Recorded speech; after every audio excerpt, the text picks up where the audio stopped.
Now, those are really good, right? The inspiration of people's hearts, the giving of knowledge.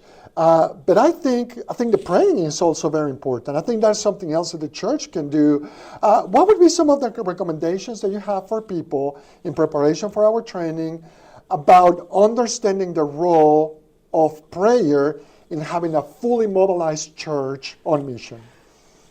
Prayer is absolutely critical. It's absolutely essential to the Great Commission. In fact, when we look at the book of Acts, anytime the gospel goes out in power, it's always off the heels of prayer. Whether it's very early on in the book of Acts when the early church is gathered and they're praying, and in chapter 4 the Lord shakes the physical building that they're in, and then they go out and they proclaim the gospel, but they're praying. And I think there are a number of ways that a church can be intentional about praying, whether it's intentionally praying for your mission partners on a Sunday during your worship service. So maybe it's, hey, the first Sunday of the month, we're going to pray for needs in our own Jerusalem, our own community. The second Sunday of the month, hey, we're going to pray for mission partners in Judea. And we just kind of spread that out and think of like an Acts 1:8 when it comes to praying. I think being connected, another example would be connected personally to some missionaries, whether it be here in Kentucky, North America, or internationally, and take those specific prayer needs. I know a number of missionaries, and I receive a number of their newsletters, and every time, every month, there are a number of needs that they list. Well, you can bring those before your Sunday school classes and your small groups and your children's groups and your youth groups and your Sunday morning and Sunday evening gatherings, and intentionally pray for those specific needs.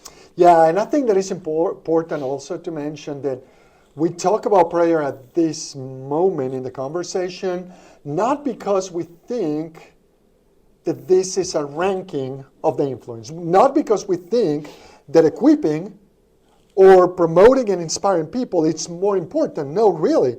We think about the reality of how we can create a footprint. It might be easier to track the moments that we're inspiring people, the people they're training, but it certainly requires a higher degree of commitment. It does.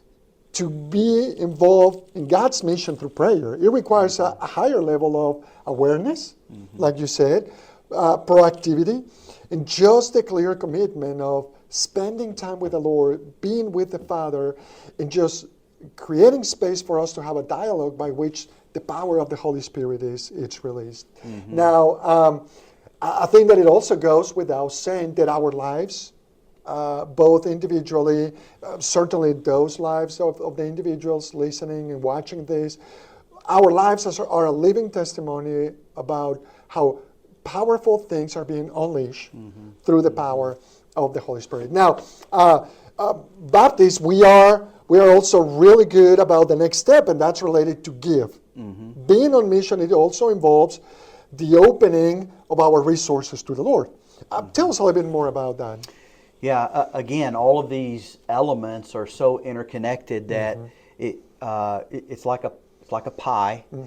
I love pie. My favorite is chocolate pie.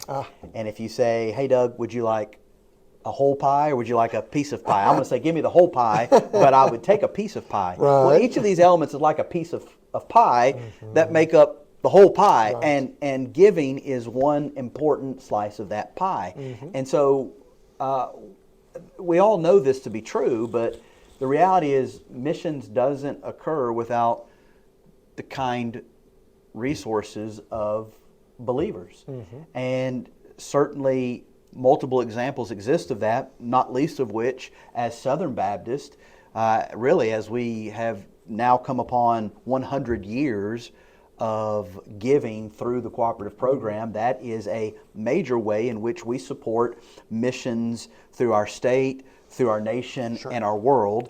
And so churches like yours give through the cooperative program to fund, really fuel, if you will, the Great Commission. And so we give through that. We have other means such as the Lottie Moon Christmas offering, the Annie Armstrong Easter offering, Liza Broad Estate offering. Those are other ways that we give. And then certainly your church's have other maybe local ministries, other missions that you give to in order to support the work of missions. But all that to say is missions doesn't happen without the resources. Right.